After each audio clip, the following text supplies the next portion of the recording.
Excuse me. কি? Actually আমরা আজকে সকালে সব ফ্রেন্ডরা মিলে কক্সে আসি। দেন বাস থেকে নামার পর আমি একটু ওয়াশরুমে যাই, আমার ফ্রেন্ডরা আমাকে রেখে সব চলে যায়। এখন এখানে তো আমি কোনো মানুষও দেখতেছি না, প্লাস কোনো গাড়ি, তার উপর কোনো নেটওয়ার্কও নাই। আমি ওদের সাথে কোনোভাবে কন্ট্যাক্ট করতে পারতেছি না। এখন আমি তো এখানে একদম হারিয়ে গেছি। একদিনের জন্য ট্যুরে আসছেন?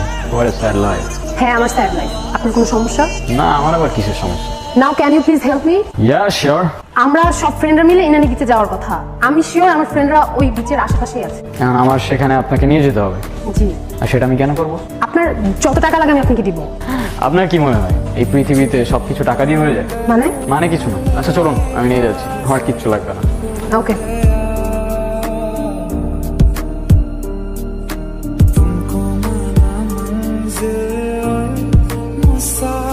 আচ্ছা, আপনি কোথায় যাচ্ছিলেন? কোথাও না, আবার অনেক জায়গায়। মানে? এই তো সময় যেদিকে যাচ্ছে আমিও সাথে সাথে চলে যাচ্ছি। বাই দ্য ওয়ে, আমি স্টপ।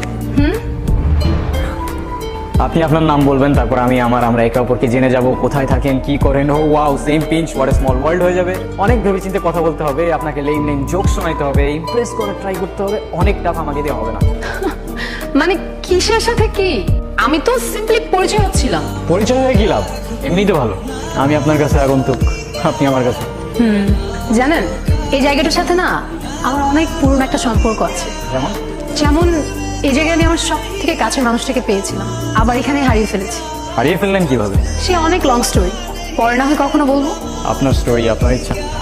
আরে ওই তো ওরা আমাকে না পেয়ে মানে অনেক টেনশন করতেছে। চল চল তাড়াতাড়ি যাই। চলেন। কি আইরা, কই তুমি? ফাইজলামি করতেছো? আর ফোনটা অফ করে রাখছো। কতক্ষণ ধরে আমি তোমাকে ফোন দিচ্ছি? আমাকে বলতে দিবা তো কোথায় আমাকে রেখে চলে আসছো? আমি কেমন আছে জিজ্ঞেস করবো, তা না উল্টা আমাকে ঝাড়তেছো। উনি কে? ও আচ্ছা, পরিচয় করে দিই। উনি হচ্ছে আমার ফ্রেন্ড, এই রাস্তায় পরিচয় হয়েছে। হ্যালো। Hello hello. আচ্ছা শোনো, আমাদের এখন ঢাকা ব্যাক করতে হবে। আমার ঢাকা অনেক কাজ আছে, আমরা এখনই ব্যাক করছি। আজকেই তো আসলাম, একটা দিন থাকি, দেখো কত সুন্দর জায়গা, একটু একটু ঘুরি।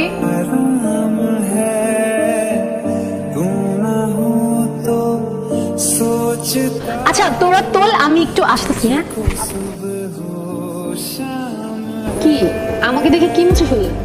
আরে না, কিছু না। আচ্ছা, আপনি কিন্তু আপনার স্টোরিটা আর বললেন না। সত্যি কথা বলতে স্টোরিটা শেয়ার করতে আসছি। অনেকদিন ধরে কাউকে শেয়ার করা হয় না।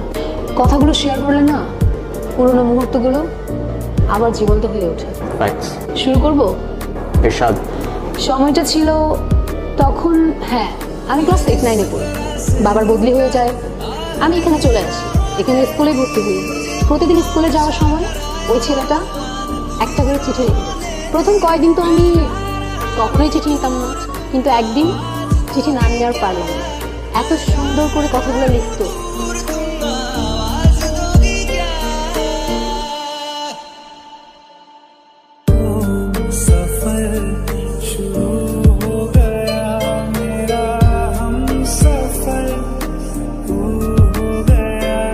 লিঙ্কগুলো ছিল, সেগুলো এখনকার হোয়াটসঅ্যাপ মেসেঞ্জার জেনারেশন কখনোই ফিল করতে পারে। প্রত্যেকটা অক্ষরে কেমন যেন মায়া ছিল।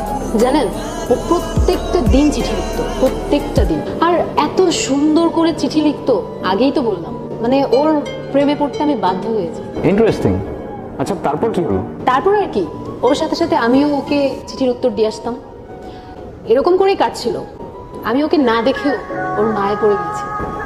আপনি যখন স্টোরিটা বলতেছিলেন না, আমার ইমাজিনেশনে সবকিছু ভাসছিল। I don't know why. আচ্ছা, আমাকে ডাকতেছে, আপনিও আসেন না? না না, ইউ গাইস ক্যারি অন। আরে চলেন না। আমি শুধু আপনাদের ফ্রেন্ডদের মধ্যে কাউকে হাঁটি হতে চাই। আমি না বুঝি না আপনার ক্যারেক্টারটা। এই খুব চার্মিং, আবার খুব ডিপ্রেসড। আমি রিকোয়েস্ট করতেছি, চলেন। আচ্ছা চলেন। এই তুমি ওইখানে কি করতেছো? তোমার না এখানে বসে থাকতে বললাম? আরে তেমন কিছু না, উনি ওনার লাইফের কিছু স্টোরি শেয়ার করতেছি। আপনি আমাদের মাঝে কথা বলছেন কেন? আচ্ছা সরি, আই এম সরি। আচ্ছা বাই দ্য ওয়ে, এখানে কোনো খাবার পাই নাই, আর ওইদিকে একটা রেস্টুরেন্ট আছে, লাঞ্চের টাইম হয়ে যাচ্ছে। চল আর দেরি না করি। আপনি চলুন না আমার সাথে। না না না, ওনার কাজ আছে না, রাইট ব্রো? হ্যাঁ, আপনারা যান ওইদিকে। হ্যাঁ, ভালো খাবার পাওয়া যায় ওখানে। You guys carry on, have a great day. চলুন না, আপনি মিথ্যা কথা বলতেছেন। ওনার কোনো কাজ নেই, উনি এখানে ঘুরতে আসছেন, যাবেন আমাদের সাথে। চলুন।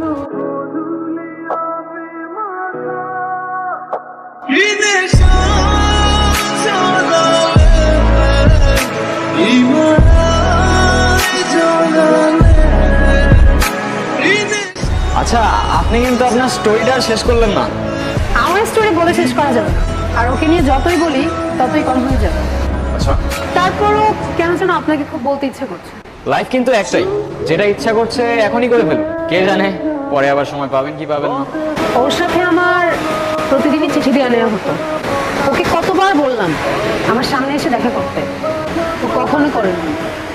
কেন করেনি জানি না। তারপর তারপর আর কি, বাবার বদলি হয়ে যায়, আবার ঢাকায় চলে যেতে হয়। তখন তো আর ফেসবুক হোয়াটসঅ্যাপ কিছুই ছিল না, তাই ওর সাথে আমার কমিউনিকেশন রাখাটা পসিবল ছিল না। আমি ওকে অনেক খুঁজেছি জানেন, কিন্তু পাইনি। আমার সবচেয়ে বড় আফসোসটা কি জানেন? কি? যাকে আমি এতটা ভালোবেসেছি, যার মায়া এতটা পড়ে গিয়েছিলাম, তাকে আমি কখনো দেখিনি। আপনার চোখে পানি কেন? কিছু না, এমনি। আপনি ওকে খুব ভালোবাসতেন তাই না? তাহলে ওই ছেলেটাকে বিয়ে করছেন যে? ওর সাথে আমার ফ্যামিলিগত বিয়ে, ওই যে দেশি কালচার, বিয়ে তো একটা করতেই হবে, সেটাই করছি।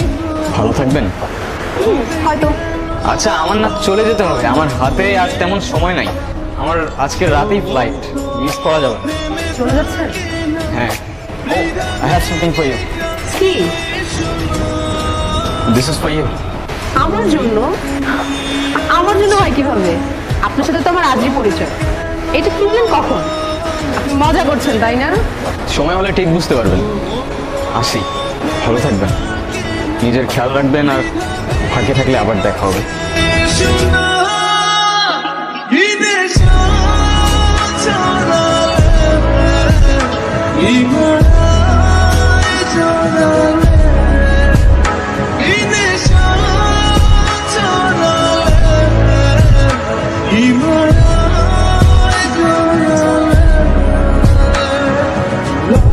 নীরব? এটা নীরব ছিল? দোস্ত, এটা নীরব ছিল। আমাকে শুধু নীরবই আরো বলে ডাকতো। আমি কত খুঁজছি তোমাকে, কতবার খুঁজছি।